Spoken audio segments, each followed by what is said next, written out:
नमस्कार दोस्तों, एक बार फिर मैं आपका स्वागत करता हूं राजौरिया ट्रेडर्स पे। और आज के इस वीडियो में अपन बात करेंगे कि क्या हार्डवेयर की दुकान में उधारी करना ज़रूरी है। क्या हार्डवेयर की दुकान उधार के बिना चल सकती है या नहीं चल सकती है। तो दोस्तों, दो तरह के पहलू हैं, है ना। इसका डायरेक्ट जवाब नहीं दिया जा सकता कि एकदम से उधारी ना ही करो या उधारी करो, है ना। उधारी कोई भी धंधा हो दोस्तों, थोड़ी बहुत उधारी होती है ना। लेकिन उधार करना है सिर्फ प्रॉफिट, अपन को प्रिंसिपल अमाउंट उधार नहीं करना है किसी भी कीमत पे, है ना। चाहे वो कोई भी प्रकार का धंधा हो आपका, प्रिंसिपल अमाउंट कभी भी उधार मत करना, है ना। प्रॉफिट उधार कर सकते हो कि मिला तो अच्छी बात है, नहीं मिला तो कोई बात नहीं, ग्राहक कहीं नहीं जाएगा, आपको लड़ाई नहीं करनी पड़ेगी, व्यवहार ख़राब नहीं करने पड़ेंगे, है ना। और वो जब दोबारा आएगा तब उसकी अपन प्रॉफिट भी उधार नहीं करेंगे, है ना। और ग्राहक भी इसमें रहेगा कि चलो एक बार उधार कर दिए, एक बार खा गए पैसे, दोबारा नहीं खाएगा वो, है ना। और दूसरी बात ये हो जाती है दोस्तों कि अगर आपने उधारी की, है ना, तो आपके अंदर इतनी हिम्मत होनी चाहिए, इतना दबदब, मतलब इतनी आपकी पोजीशन होनी चाहिए कि आप उस उधार दिए हुए पैसे को या उधार दिए हुए सामान का पैसा आप वसूल के ला सकें, है ना। तो अगर आपके इतना वर्चस्व है तो आप उधार दें, है ना। और वर्चस्व होते हुए भी मेरे हिसाब से कम उधारी रखें। ज़्यादा देखो, अपन को लड़ाई नहीं करनी, है ना। अपन व्यापार करने बैठे हैं, व्यवहार ख़राब करने नहीं बैठे। अपन को अपना ठिकाना है, तो अपन को तो 12 महीने उसी जगह पे बैठना है। और कभी कभार धोखा भी हो जाता है लोगों के साथ। तो कहने का मतलब, उधारी करके भी दुकानदारी की जा सकती है, उधारी ना करके भी दुकानदारी की जा सकती है। डिपेंड करता है आपके व्यवहार कैसे हैं, है ना, आपका बर्ताव कैसा है, और साथ में आपकी ग्राहकी कैसी है ना। तो लेकिन दोस्तों, एक बात की मैं पूरी गारंटी देता हूँ, अगर आप उधार करोगे तो आपके व्यवहार ख़राब हो जाएंगे, है ना।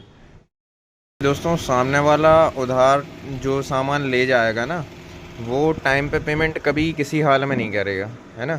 10 में से 2 या 3 आदमी होते हैं जो टाइम पे पेमेंट दे जाते हैं। बाकी के आदमी 4-5 आदमी ऐसे रहेंगे जो टाइम से थोड़ा दिन बाद पेमेंट कर देंगे। बाकी के 2-3% आदमी, 20-30% आदमी ऐसे रहते हैं दोस्तों, जो आपको एकदम रुला देंगे, है ना। उधार वसूलते वसूलते कि मतलब, ना कि वो पैसा ऐसा लगेगा आपको कि नहीं मिला बराबर, है ना। जब तक आप उनसे लड़ाई ना कर लो, आप उनसे व्यवहार ख़राब ना कर लो, 4 बातें आप उन्हें ना सुना दो, 4 बातें वो ना आपको सुना दे, तब तक वो पैसा आपको नहीं मिलेगा। मेरे साथ भी ऐसा कई बार हुआ दोस्तों, है ना। शुरू में जब मैंने दुकान खोली थी, मेरे को इन चीज़ों का नॉलेज नहीं था। मेरे को ऐसा लगता था कि नहीं यार, सब आदमी अच्छे होते हैं, है ना। उधार सामान, जैसे अपन कहीं से उधार ले आते हैं सामान, अपन अच्छे हैं तो अपन जाके टाइम पे पेमेंट कर देते हैं, वैसे ही सामने वाला भी पेमेंट कर जाएगा, अपन ये सोचते थे।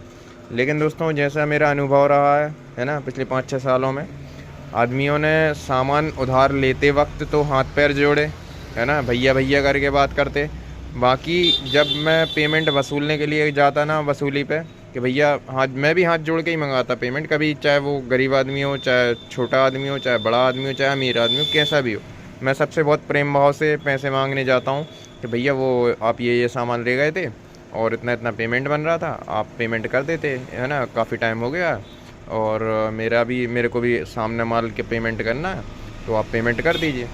तो दोस्तों, 17 प्रकार के बहाने, ऐसे ऐसे बहाने सुनाएंगे लोग, ऐसे ऐसे बहाने सुनाएंगे, जो आपको लगेगा कि यार ये सिचुएशन मेरे साथ हो रही है। आपको ये नहीं महसूस होगा कि सामने वाले की सिचुएशन है ये, आपको उसकी सिचुएशन में खुद को आप सोचोगे कि ये मेरे साथ हो रहा है। ऐसे ऐसे बहाने बताएंगे आपको, आप खुद सामने से आपको उनको पैसे देने का मन करने लगेगा, ऐसे ऐसे बहाने बताएंगे।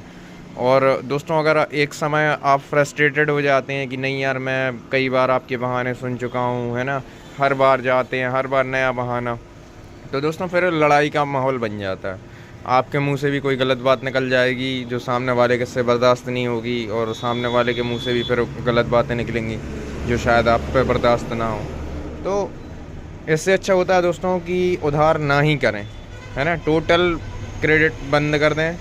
जिसको भी सामान चाहिए, भाई इतने अमाउंट की है, मान लो 100 रुपये की आप वो चीज़ बेच रहे हो, आप उससे कह दो भैया तुम तो 90 दे जाओ, लेकिन चीज़ नगद में ले जाओ, है ना। एक बार व्यवहार ख़राब होंगे दोस्तों, दोबारा से जब आदमी आएगा वो चला जाएगा, है ना, सामान नहीं लेगा। एक ही बार व्यवहार ख़राब होंगे दोबारा से, लेकिन वो जब भी आएगा ना दोस्तों, वो सोच के ही आएगा कि ये आदमी उधार नहीं करता है ना। तो कहने का मतलब ये। और दोस्तों, पैसे की कमी किसी के पास नहीं होती आज के समय में। अगर आदमी 100 रुपये की चीज़ लेने आ रहा है तो उसकी 100 रुपये की हैसियत होगी जब भी वो 100 रुपये का सामान लेने आ रहा है ना। बस होता क्या दोस्तों, कुछ रहते आलस, कुछ रहते चतुर, है ना, कि भाई अब पैसे लेने कौन जा रहा घर तक, या है ना अब आ ही गए हैं तो ले रहा है, बाद में पैसे दे देंगे। और कुछ होते हैं चतुर के नहीं यार इसका पैसा लटका दो, 10 रुपये आए हैं अपने पास तो 10 में से 2 रुपये खर्च करके 10 रुपये का सामान ले लो, 8 रुपये अपनी जेब में रखो, है ना, धीरे धीरे करके देंगे। तो वो चतुराई और ये आलस्यपन अपनी दुकान में चलने मत देना, है ना।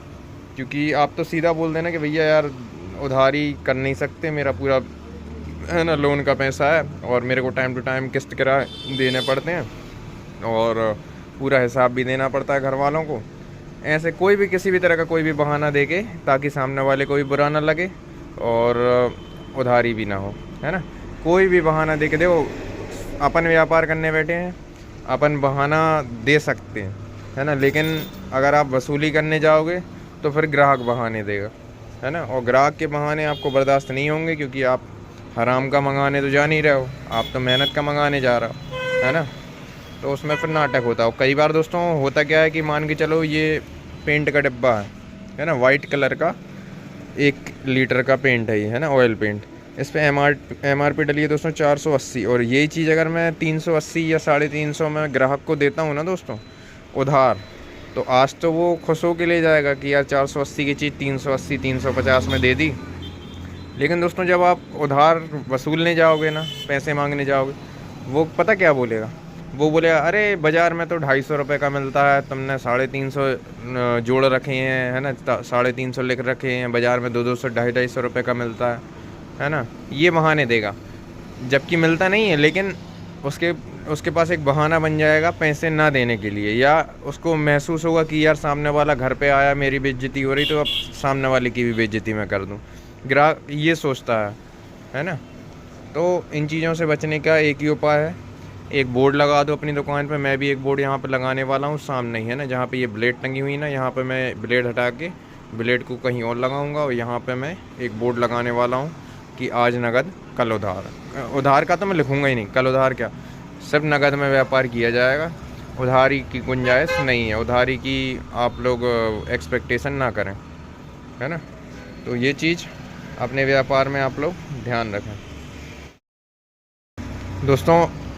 अगर किसी भी व्यापारी को कोई चीज़ तोड़ती है तो वो होती है उधारी, है ना। कोई भी दुकान देख लेना आप, 100 में से 95% दुकानें उधारी की वजह से बंद होती हैं हर साल। किसी भी एरिया में चले जाना आप, अगर मान के चलो 10 दुकानें बंद हो रही हैं ना, तो 10 में से 9 दुकानें ऐसी होंगी जो उधारी के कारण बंद हो रही हैं। एक ही दुकान होगी ऐसी जो किसी और कारणवश बंद हो रही हो, है ना। क्या होता है, उधारी टूट जाती है। आप लोगों को तो दोस्तों, आप व्यापारी हो, आपको ज़्यादा से ज़्यादा 1 महीने की क्रेडिट मिलेगी, इससे ज़्यादा की क्रेडिट नहीं मिलती। और आजकल तो 15 दिन का सिस्टम है, 15 दिन के अंदर माल की पेमेंट कर दोगे तो ठीक है, वरना 15 दिन बाद आपको सामने वाला आएगा दुकान पे, आपका माल उठा के ले जाएगा या दोबारा से माल देना बंद कर देगा। लेकिन दोस्तों जो ग्राहक होते ना, उन्हें ना 1 महीना समझ में आता है, ना 15 दिन समझ में आते, ना 1 साल समझ में आता है, ना 2 साल समझ में आता। मैं आपको अपनी डायरी दिखाऊंगा किसी दिन उधारी की, आज से 5 साल पहले की उधारी अभी तक नहीं मिली है मेरे को। और छोटा मोटा अमाउंट नहीं, 50-50 हज़ार, 68,000 है, एक के 43,000 हैं, एक के 25,000 हैं, एक के 23,300 हैं। मतलब कहने का मतलब आज की डेट में अगर मैं वसूलने निकलूँ ना पैसे, तो आराम से जाके मैं एक नई दुकान ख़रीद लूँगा, अगर मैं सारे पैसे वसूल लाता हूँ तो, है ना। नई दुकान एक हार्डवेयर की मेरी खुल जाएगी अगर आज की डेट में सारी उधारी वालों ने मेरे पैसे चुका दिए तो। लेकिन नहीं देते दोस्तों। मैं हर संडे को जाता हूँ उधारी वसूलने के लिए, हर संडे को, है ना। और आपको एक और चीज़ बताता हूँ, जैसे मैं 10 जगह जाता हूँ ना, किसी भी दिन 10 जगह जाता हूँ ना उधारी वसूलने के लिए, तो 10 में से मेरे को एक जगह से पेमेंट मिलता है, वो भी आधा पेमेंट मिलता है, पूरा नहीं मिलता, है ना। ये बात निश्चित है। हाँ, कभी कभार ऐसा हो जाता है कि 10 में से 2-3 जगह से पेमेंट आ गया, है ना, और वो भी पूरा नहीं आता है। जैसे कोई से 10,000 चाहिए, वो 2,000 3,000 दे देगा, वो 5,000 दे देगा, कह भैया अगले महीने देखेंगे। है ना। तो होता ये है दोस्तों। और इंसान उधार जब तक चुकाता है जब तक उसका काम हो ना जाए, है ना। एक बार उसका काम हो गया और फिर अगर कुछ आपका बैलेंस अमाउंट बचा है तो वो बैलेंस अमाउंट रिकवर करने में दोस्तों पसीने छूट जाते हैं। तो मेरी सलाह तो यही रहेगी कि आप टोटल कैश में काम करें, भले 2 पैसा कम कमा, भले 1 रुपये भी ना कमा, उसको कॉस्ट टू कॉस्ट चीज़ दे दें, लेकिन उधार ही ना करें। आप तो उसको ऐसे रेट बता दो कि ना भैया हम व्यवहार में आपको एकदम कॉस्ट टू कॉस्ट चीज़ दे रहे हैं। मान के चलो कोई चीज़ आपको 8 रुपये की पड़ी, आप 12 रुपये, 10 रुपये, 11 रुपये जितने में भी बेचते हो, आप उससे कह दो कि भैया हम आपको 8.5 रुपये में दे देंगे या 8 रुपये ही में दे देंगे। 8 में तो मत दो, 8.5 बोल दो, कहना भैया 8.5 में दे देंगे। आप मार्केट में पता कर लो, अगर आपको 8.5 में यही चीज़ मिल जाए तो मैं आपको उधार दे दूँगा, और अगर आपको 8.5 में ना मिले तो मैं उधार नहीं दे पाऊँगा, है ना। मार्केट में नहीं मिलेगी अगर आपके रेट अच्छे हैं तो। अगर आपने सही रेट पर ख़रीदा है सामान तो आप ही ने गलत रेट पर सामान ख़रीदा है तो फिर नहीं कह सकते, लेकिन आपने अगर सही रेट पर सामान ख़रीदा है तो आप ये बहाना मार सकते हो। और ये बहाना सुनते ही वो आदमी भले आज नहीं ले जाएगा, कल ले जाएगा आपके पास से, लेकिन आप ही के पास से ले जाएगा और कैश ले जाएगा, है ना, कैश पेमेंट करके जाएगा। कहने का मतलब ये होता है दोस्तों, है ना, उधारी बिल्कुल मत करो। भले सामान बिक रहा है बिकने दो, नहीं बिक रहा है नहीं बिकने दो। सामान रखा है आज आपके पास, आपको टेंशन नहीं है, कोई व्यापारी की पेमेंट आपको नहीं करनी है, आपको माल की शॉर्टेज नहीं हो रही है ना। और कल के दिन आपको एक मन में वो भी रहता है कि हाँ भाई मेरा सामान तो रखा हुआ है ना, भले कम बिक रहा है लेकिन बिक रहा है ना। और दोस्तों ज़्यादातर ग्राहक कैश के ही आते हैं, है ना, उधारी के बहुत गिने चुने ग्राहक आते हैं। तो उन गिने चुने ग्राहकों के चक्कर में अपनी दुकानदारी ख़राब ना करें, है ना। कैश वाले आदमियों को सामान दें, वो आपको ज़्यादा प्रॉफिट दे के जाएंगे।